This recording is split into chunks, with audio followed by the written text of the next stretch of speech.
Continue करना है। उसी ऑलरेडी हम पढ़ चुके हैं, उसी की कुछ मिसालें यहाँ पे आ रही हैं। शेर साहब पढ़िएगा जरा, अरबिक वाला। जी सर, ये से ज़रफ़ू से हम्म।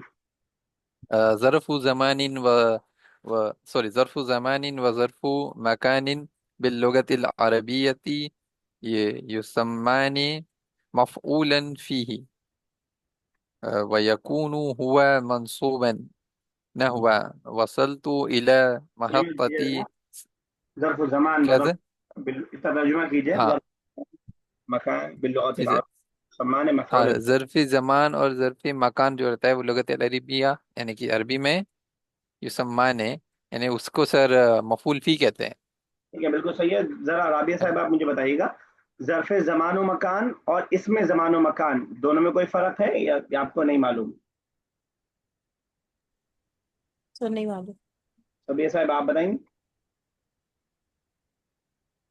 जी सर, फर्क तो है लेकिन नहीं, याद नहीं है मतलब। हट गया, अच्छा याद नहीं आपको। शेख साहब आप बताएंगे, what is the difference between ज़र्फ ज़मान एंड इसमें ज़मान?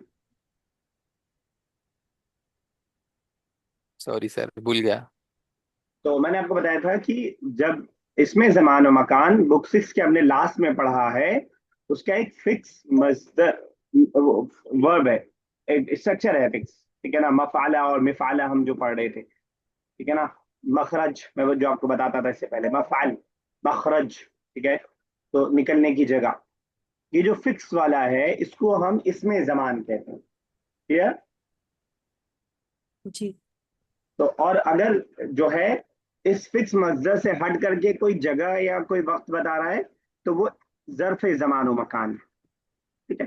तो ज़र्फ ज़मान व मकान कहते हैं जब एक फिक्स स्ट्रक्चर पे कोई जगह का नाम या वो आए, तो उसको हम ज़र्फ ज़मान व मकान कहते हैं। और जब सिर्फ हालत नसब में रहने की, जैसे यहाँ पे अभी ये मिसाल के अंदर आएगा मसाअन। मसाअन देखिए, मफाल के वजन पे भी नहीं है, मिफाल के वजन पे भी नहीं है, मफाला के वजन पे भी नहीं है, तो इसको हम बोलेंगे ज़र्फ ज़मान। तो या मफूल फी। ठीक है ना। तो जो वजन वाला है वो मफूल फी नहीं है, वो सिर्फ इसमें ज़मान व मकान। समझ पाई मेरी बात सर सब? क्या फर्क फर्क क्या मतलब क्या लिखें फिक्स स्ट्रक्चर पर? फिर स्ट्रक्चर पे जो आता है उसको इसमें ज़मान कहते हैं। इसमें ज़मान का एक जो स्ट्रक्चर। वर्ड आता है। हाँ, जैसे हमने मफाल का वजन पढ़ा है वो इसमें ज़मान है। ठीक है। दोनों का एक एक अ, फिक्स मजदर है, वजन है। और इसमें जरफे, वो इसमें जमान हो गया ना, इसमें जमान। जी। और जरफे जमान का मतलब हर वो वर्ड जो जगह को बतलाए या वक्त को बतलाए, वो जरफे जमान व मकान है या मफूल फी है, दोनों नाम इसका है। ठीक है। मतलब जो सर वर्ड समझ जिसका नहीं फिक्स आया। स्ट्रक्चर ना हो और लेकिन वो किसी जगह या टाइम को बता रहा हो तो वो ज़र्फ़े ज़मा होगा एक और मिनट ज़र्फ़े समझाता हूँ मैं मकान। आपको। अभी करता हूँ क्लियर सभी साहब। मैं जरा बुक 6 खोलूँ। जी। बुक 6 हमने पढ़ा था। बुक 6 में कौन सा लेसन था? Page number 77। Page number 77। 77। असल में मेरी बुक का शायद आप लोग की बुक से अलग है पेज नंबर। यही चलिए, ये आ गया। फिर सर जहाँ एक्सरसाइज कंप्लीट हो गई, हाँ, ठीक है, ठीक है। ये जो सारे वर्ड्स थे हमने पढ़ा इस, मिनट के आखिर में। एक मिनट बस। ये, हाँ, ये आ गया। ये हमने इसमें जमानो मकान पढ़ा था, याद आ रहा है? हालांकि मैंने जी। एक बुक 7 कहाँ गई, हम्म दोनों साथ में रखता हूँ। इसको यहाँ ले आते हैं। ठीक है। एक ये है और एक ये है। ठीक है। हम्म। हाँ, ये वाला बुक 6 में पढ़ा था, ये इसमें जमान है। इसमें जमान का मतलब जो मफ़ईल के वजन पे आए या मफ़ाल के वजन पे आए। जब मफ़ईल और मफ़ाल के वजन पे आएगा तो इस जगह को बता रहा होगा या किसी जो है वक्त को बता रहा होगा, ये इसमें जमान व मकान। इतना क्लियर है?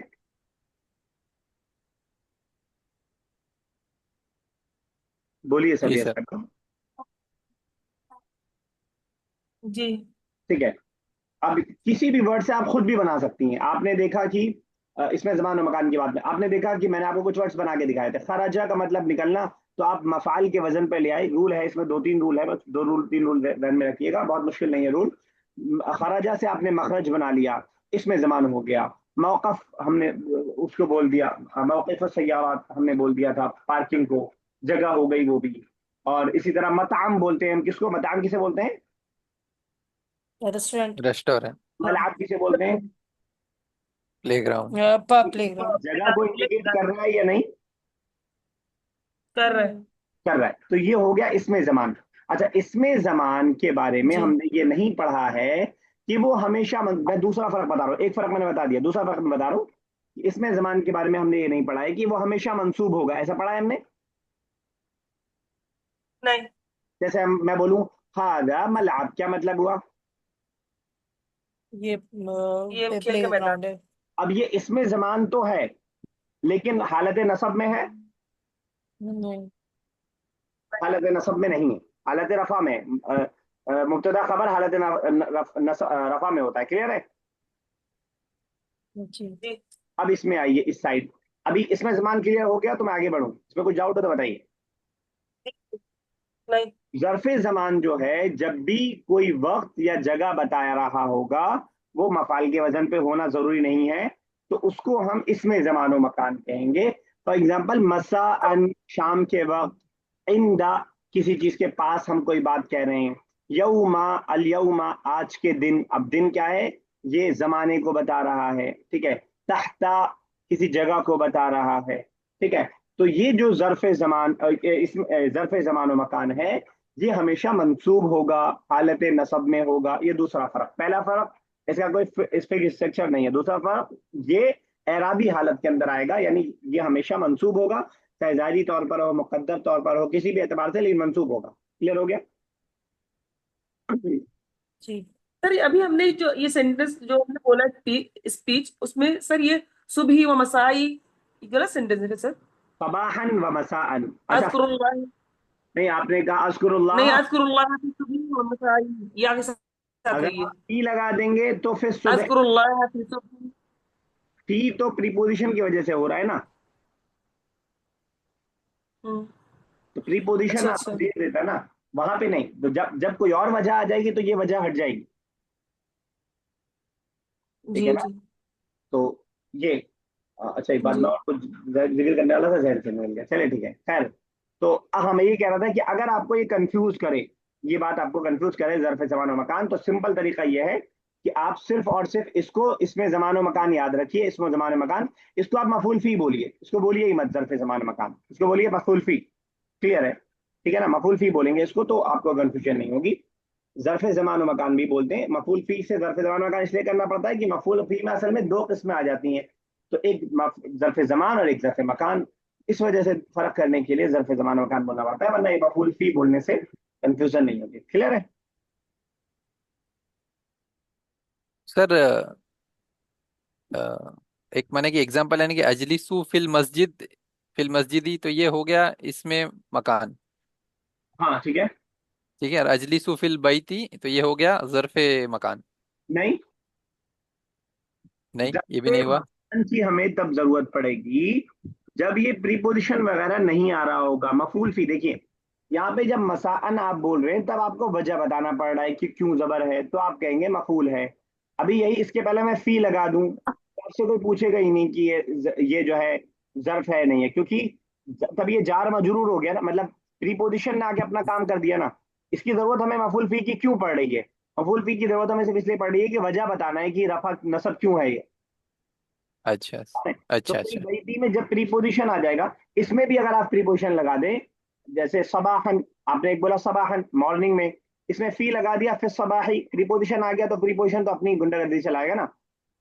हम्म, तो उसमें ठीक फिर है। प्रीपोजिशन आने के बाद फिर मफूल फी का कोई मतलब ही नहीं रह जाता है। मफूल फी तब है जब कोई आगे पीछे ना हो। आगे पीछे कैसे, मफूल यही प्रीपोजिशन ही आगे परेशान करता है और कुछ भी नहीं इसके अलावा। ठीक है, ओके। चलिए, और ये जो होगा ना मसाअन वगैरह, अक्सर वर्ब होगा उसके साथ मौजूद होगा, तो अक्सर ऐसा होगा, तो इसका मफहूम रहेगा। चलिए ठीक, आगे कीजिए। जी सर। नहव वसलतु इला महत्तती सिकती सिकतिल हदीति मसाअन, तरक हामिदुन सय्यारतु इंद इंद शजरती। दोनों का तर्जुमा कर दीजिए और बता दीजिए मफूल फी कौन सा है। वसलतु यानी कि I returned वसलतु and I returned to not train return. station I reach. वसलतु I पहुंचा reached. अच्छा हाँ sir I reached to railway station in the evening अब आप ही बताइए है ना रिटर्न के लिए क्या आता है? क्या बोल रहे सर रिटर्न के लिए क्या आता है? रिटर्न रजा रजातु। रजा तो हाँ चलिए ठीक है, ठीक है आगे। फिर तरक हामिद यानी हामिद ने छोड़ दी सैर कार और मतलब पेड़ के पास ठीक है, तो ठीक है। सर यहाँ तो जेर लग गया शजरती में इंदा है ना इंदा वो, लग गया। हाँ इंदा। इंदा की वजह से जरफे जमान उसके अंदर क्या है? इंदा है, पास, नियर। जगह कौन बता रहा है? पेड़ जगह बता रहा है कि इंदा बता रहा है? अच्छा सर सर जैसे इन मकान है ना, ये इजारती जरफे मकान। मकान, सही, बिल्कुल सही। तो इंदा है जरफे मकान, शजरा से मतलब नहीं है, इंदा। अच्छा इंदा है अब वही ओके ओके मुजाफ सर मुजाफिले वाला पार्ट होगा, तो एराब मुजाफ पे वैसे भी रहता है, मुजाफ पे ही एराब होगा। अच्छा अच्छा जैसे ओके मैंने आपको बताया, एक बार देख लीजिए, मिसाल मुजाफ मुजाफिले की इससे पहले कई बार आ चुका है। रहाबा उस्ताजुल मदरसती, क्या मतलब हुआ? मदरसा के उस्ताजुल उस्ताद मदरसती, गए हाँ सर मदरसे के उस्ताद गए। जाने का काम इसने किया है, उस टीचर हम्म ने, स्कूल के टीचर ने। तो सिर्फ मुजाफ के हम्म ऊपर पेश दिखाई देगा, मुजाफिले तो मजरूर हमेशा रहता है, उसमें तो कोई डाउट ही नहीं है। जी चलिए सर जी सर इन कलिमती मसाअन व इंद ज़र्फु ज़मानी व ज़र्फु मकानी अलत तवाली वहुमा मंसूबानी ठीक है, यानी कि वो कह रहे हाँ बोलिए करिए करिए, आप करिए, आपका इंतजार कर रहा हूँ। अच्छा अच्छा हाँ तो वही कह रहे कि वो ये जो वर्ड है मसान वो और दोनों इंदा जो है ये सब ज़र्फ़ ज़मान और ठीक है, ज़र्फ़ मकान है ठीक है। अलग और ये मतलब सीक्वेंस से, अलग तवाली सीक्वेंस के साथ। सीक्वेंस ओके पहला ओके ज़र्फ़े ज़मान है और दूसरा रिस्पेक्टिवली ज़र्फ़े मकान है। जी जी और तो वो हुआ मंसूब रहेंगे मंसूबाने, और वो दोनों मंसूब रहेंगे। चलिए कॉल डिस्कस हो रहा है, यहीं तक रखते हैं। नहीं हम लोग ज्यादा कर पाए, लेकिन फिर भी एक डिस्कशन हुआ, और अगर आप फर्क फर्क कर पाएंगे इसमें जवान और मकान में, तो हमारा टाइम सही यूटिलाइज हुआ है। इंशाल्लाह अगली क्लास में इसको कंटिन्यू करेंगे और देखेंगे। अल्लाह ताला से दुआ, अल्लाह ताला जबान को हमारे लिए आसान से आसान कर दे। अल्लाह ताला के हम शुक्रगुजार भी हैं, अल्लाह ताला ने हमारे लिए बहुत आसानियाँ की हैं इसके लिए। और इंशाल्लाह आगे भी अल्लाह ताला आसानी करेगा, हमारे अंदर ताकत और क़ुव्वत और सलाहियत उसकी पैदा करे, और हमें वक्त की बरकत दे, ताकि हम ज़्यादा से ज़्यादा इसका इस्तेमाल अरबिक ज़बान के सीखने के लिए कर सकें, और इस मेहनत को अल्लाह ताला कबूल करे।